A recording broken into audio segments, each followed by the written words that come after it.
السلام علیکم۔ آج ایک بہت کامن پرابلم اسکیبیز کے متعلق بات کرتے ہیں، جو کہ گھروں میں پھیل جاتی ہے۔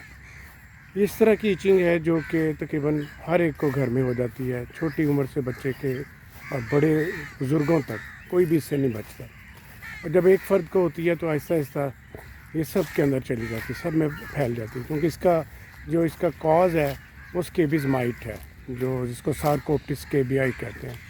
اور یہ باقاعدہ ایک اپنا اسکن میں جا کے اپنا لائف سائیکل بناتا ہے، پورا کرتا ہے اور پھر نئے شکار ڈھونڈتا ہے۔ اس لیے بہت ضروری ہے کہ جب بھی اسکیبیز کا آپ شکار ہو جائیں تو آپ کو ڈاکٹر کو ملیں، کیونکہ اگر اس کو وقت پہ نہیں روکیں گے تو یہ آگے بڑھتا جائے گا اور لوگوں کو متاثر کرتا ہے، اور آپ کی اپنی اسکن میں بھی یہ اس کی سٹیجز ہوتی ہیں۔ فرسٹ سٹیج میں خالی ایچنگ ہوتی ہے، اس کے بعد اس سے زیادہ بگڑنا شروع ہو جاتا ہے، اور پھر لاسٹ سٹیج میں اس کے پس پڑ جاتی ہے فل باڈی پہ، جگہ جگہ پہ، جس کو پائیو اسکیبیز یا سیکنڈری اسکیبیز بھی کہتے ہیں۔ وہ پھر اس کے لیے آپ کو بہت زیادہ ٹریٹمنٹ کی ضرورت پڑ جاتی ہے، اینٹی بایوٹکس اور ایکسٹرنل انٹرنل اور بہت کچھ کرنا پڑتا ہے۔ اس لیے بہتر ہے کہ جب بھی آپ کو ایسے سمٹمز ملیں کہ آپ کے گھر میں ایک سے زیادہ افراد جو ہیں وہ اسکیبیز کا شکار ہو رہے ہیں، ایچنگ کا شکار ہو رہے ہیں، اسپیشلی رات کو بڑھ رہی ہے اور سینسٹیو پارٹس پہ زیادہ ہو رہی ہے،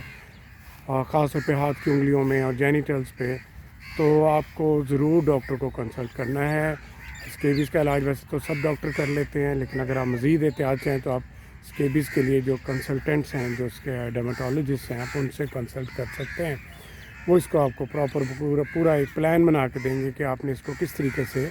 کنٹرول کرنا ہے۔ تو یہ بہت ضروری ہے کہ آپ کو جو بھی اس طرح کا ایشو ہو اسکن کا، اس کے لیے آپ ایک تو ڈرماٹولوجسٹ سے کانٹیکٹ کریں۔ اگر آپ اس سلسلے میں میرے سے مشورہ کرنا چاہتے ہیں تو میری ویب سائٹ ہے، آپ اس پہ جائیں، اس پہ میری متعلق مکمل ڈیٹیل ہے،